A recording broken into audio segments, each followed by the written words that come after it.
Hello friends, welcome back to my channel Sikha educational and technical classes. So friends, मैंने आपको अपनी past video में आपको कुछ 22 इम्पोर्टेंट क्वेश्चंस दिए थे।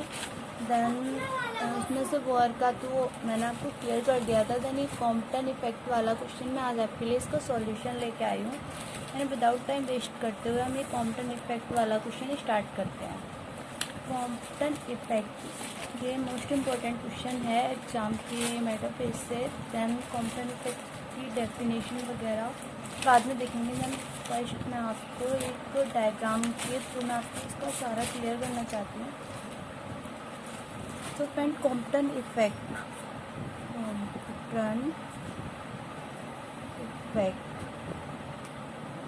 प्रकाश जो है वो छोटे छोटे कणों से मिलकर बना होता है। जो उसमें एनर्जी रहती है वो फोटोन के रूप में रहती है। जब हम किसी एक्सरे को जब हम कोई भी एक्सरे होती है, ये भी मतलब प्रकाश की तो होती है, तो ये इसमें भी जो एनर्जी होती है फोटोन के रूप में जो क्रिएट रहती है। जब हम किसी एक्सरे को जब किसी हल्के एलिमेंट से हम गुजारते हैं, हल्के एलिमेंट पर एक्सरे को स्कैटर करते हैं, देन ये जो एक्सरे है ये स्कैटर्ड हो जाती है, फैल जाती है, 7 किरणों में फैल जाती है। जो हमारे साइंटिस्ट थे आइंस्टाइन, मैं आपको इसकी पूरी डेफिनेशन क्लियर करती हूँ। डेफिनेशन इसकी ये है। सन 1923 में A.H. कॉम्पटन ने पाया, यदि एक बड़ी एक्स किरण किसी हल्के तत्व जैसे कार्बन, एल्यूमिनियम आदि पर गिराई जाती है तो प्रकीर्णित एक्स किरण की तरंगदैर्घ्य आपतित किरण की तरंगदैर्घ्य से अधिक प्रतीत होती है। तो मैंने आपको डायग्राम के थ्रू यही समझाया कि जब हम कोई एक्सरे को किसी हल्के किसी लाइट वेट एलिमेंट से जब हम उसे पास करेंगे, उससे गुजारेंगे, तो जो वो किरण है जिसकी वेवलेंथ है वो बढ़ जाएगी। तो हम इसको यहाँ से गुजारेंगे, इस एक्स किरण को जब हमने यहाँ से गुजारा तो ये स्कैटर्ड हो गई, बहुत सारे पार्ट में स्कैटर्ड हो गई। तो डेफिनेशन क्या हुई, जब हम किसी एक्स किरण को हल्के एलिमेंट से गुजारते हैं तो वह स्कैटर्ड हो जाती है, मतलब प्रकीर्णित हो जाती है। यही डेफिनेशन आप इसको देखो। सन 1923 में A.H. कॉम्पटन ने पाया कि यदि एक बड़ी एक्स किरण किसी हल्के तत्व जैसे कार्बन, एल्यूमिनियम आदि पर गिराई जाती है तो प्रकीर्णित एक्स किरण की तरंगदैर्घ्य उस आपतित किरण की तरंगदैर्घ्य से अधिक प्रतीत होती है।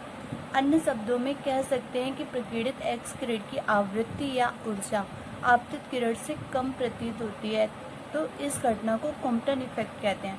मैं वेवलेंथ का थोड़ा सा मैं आपको क्लियर कर देती हूँ। जो ये डायग्राम है, ये डायग्राम मैंने आपको पीछे दिखाया था, तो उसमें बहुत सारी मैंने आपको रेस दिखाई थी जो स्कैटर्ड हो रही हैं, लेकिन बट यहाँ पे मैंने एक ही करा है। और ये MB वाला मैंने अभी आपको ये वाला पॉइंट समझाया नहीं है।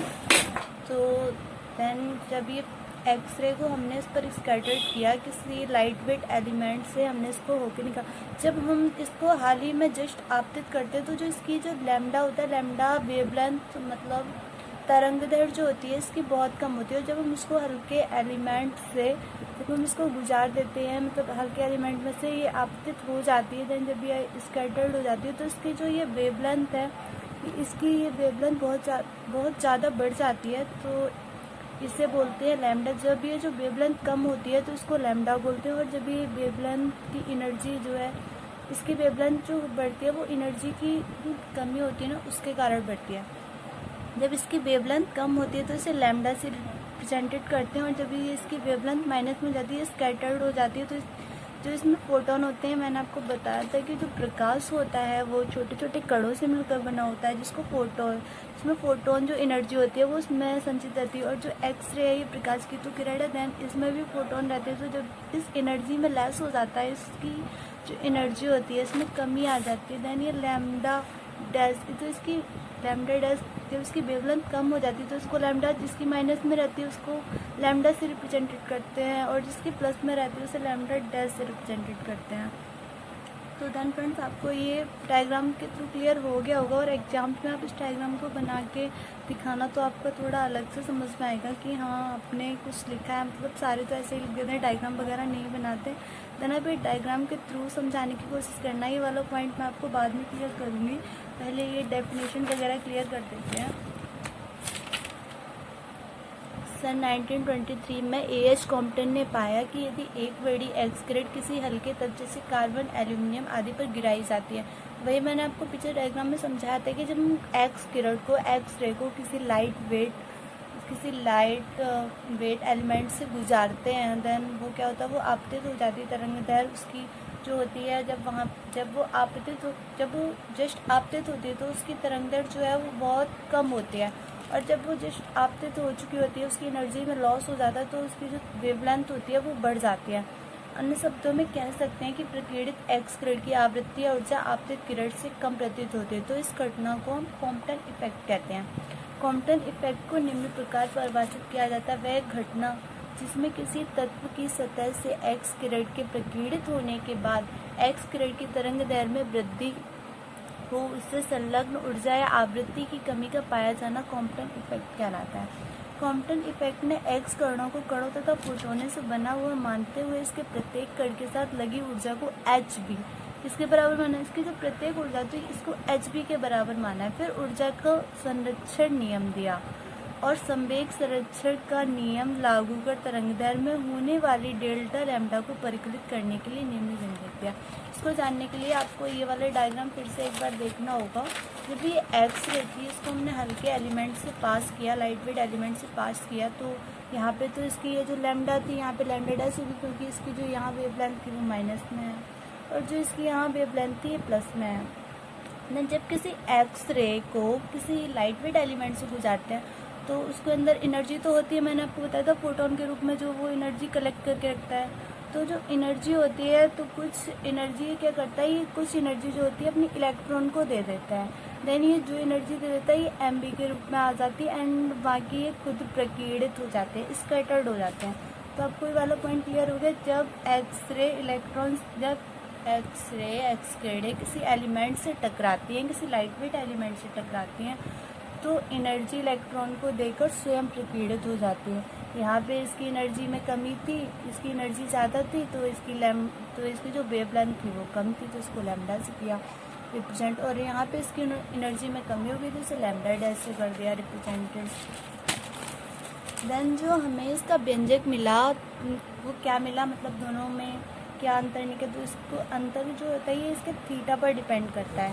ये थीटा को मैंने आपको बता दी, ये जो थीटा है ये अगर हर जगह कहाँ पे किस जगह किस कोण में किस थीटे में स्कैटर्ड हो रही है, मतलब हर कौन सी दिशा में इसके अगर यहाँ होगी तो ये थीटा छोटा होगा या बड़ा होगा, मतलब 0 डिग्री पे होगा, 90 डिग्री पे होगा, ये सारा इसी से क्लियर होगा। तो इसको मतलब हमें इसका थीटा का जानना है, हमें इसके कोड के बारे में जानना है कि इसका थीटा कोड कितना आएगा। तो इसका मान निकालने के लिए जो ये साइंटिस्ट थे कॉम्पटन ने हमें एक व्यंजक दिया, lambda minus lambda dash is equal to H upon M C 1 minus cos theta.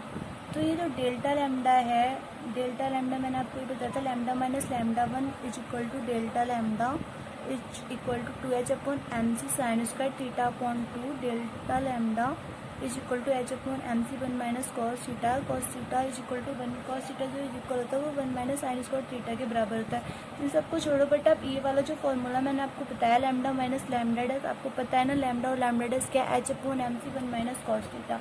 वैसे डेल्टा लैम्डा तरंगदैर्घ्य में वृद्धि होती है, इसे बोलते हैं कॉम्पटन विस्थापन। c होता है प्रकाश का वेग, h होता है प्लांक कांस्टेंट, m होता है mass of electron and delta lambda Compton विस्थापन आपतित एक्स किरण से प्रभावित नहीं होता। यह केवल प्रकीर्णित कोण पर निर्भर करता है। इसे निम्न पदों द्वारा स्पष्ट करते हैं। देन जब न्यूमेरिकल सॉल्व करने के चांसेस आते हैं तो एक सिचुएशन होती है जब प्रकीर्णन कोण, जब स्कैटरिंग एंगल, जब मैं एक्स रे जो इसका थीटा है वो 0 आंसर, तो जो इसमें यहाँ पे कॉस थीटा लिख रहा है ना, ये वाला जो मैंने आपको बताया था ये फॉर्मूला लर्न करने के लिए, इसमें कॉस थीटा की जगह पे 0 हो जाएगा। और अगर ये 90 डिग्री वाली सिचुएशन आती है तो देन 90 डिग्री, तो ये थीटा की जगह 90 डिग्री हो जाएगा। देन ऐसे सॉल्व होगा। फिर आपकी बुक वगैरह में दिया होगा, आप उसे खोल के देख लेना। एंड ये जो थर्ड सिचुएशन है ये theta is equal to 180 degree, तो इस स्थिति में cos theta is equal to cos 180 degree is equal to 1। Then delta lambda is equal to H M upon M C. ये तो सारा आप खुद ही कर लेना, मैं जैसे आपको दिया हो क्वेश्चन में जिस डिग्री पे पूछा हो तो उस हिसाब का सॉल्व कर देना। मैंने आपका ये कॉम्पटन वाला क्लियर कर दिया। देन इसमें कुछ और एक्स्ट्रा नोट्स मैं बढ़ा सकती हूँ, देन वो मैं आपको बाद में दूँगी। आप पहले इतना क्लियर कर लेना जो एग्ज़ाम के लिए आपको कोई आगे दिक्कत ना रहे। तो फ्रेंड्स आप इसका एक बार स्क्रीनशॉट ले लो।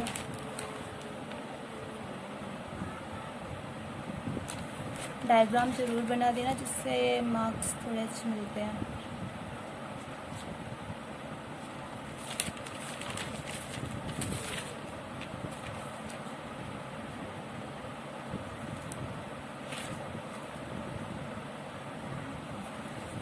ये डायग्राम आप सही से बना लेना। मैंने इसको समझाने के लिए थोड़ा कट हो गया है, देन आप इसको सही से एक बार बना लेना। तो फ्रेंड्स ये कॉम्पटन इफेक्ट वाला मैंने क्लियर कर दिया है। देन नेक्स्ट टॉपिक हमारा क्या था, एटॉमिक स्पेक्ट्रम। इसको हम नेक्स्ट वीडियो में क्लियर करेंगे। So friends please subscribe my channel, also do like, comment and share. तक के लिए बाय बाय।